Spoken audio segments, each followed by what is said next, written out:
रायगडावरती एक मंदिर आहे, जगाच्या ईश्वराचं मंदिर. काय नाव त्या मंदिराचं? जगदीश्वराचं मंदिर. ते मंदिर होळीच्या माळावरती उभा राहायचं आणि लांबणं बघायचं. ते मंदिर तुम्हाला लांबणं मस्जिदीगत दिसते.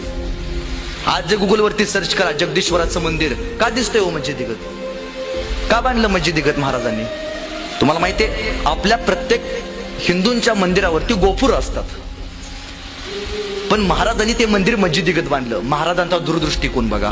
महाराजांना माहितीये यदा कदाचित मी उद्या असेल किंवा नसेल, पण जेव्हा जेव्हा होईल रायगडावरती आक्रमण होईल तेव्हा तेव्हा मी नसलो तरी रायगडाच्या जगदीश्वराच्या मंदिरातल्या पिंडीला हात लागता कामा नये. महाराजांच्या मृत्यूनंतर रायगड 3दा जाळला गेला.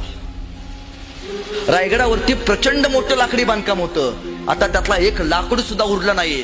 त्या जगदीश्वराच्या मंदिराच्या बाहेर नंदी आहे. त्या नंदीची गर्दन सुद्धा तत्कालीन काळातल्या माणसांनी कलन केली.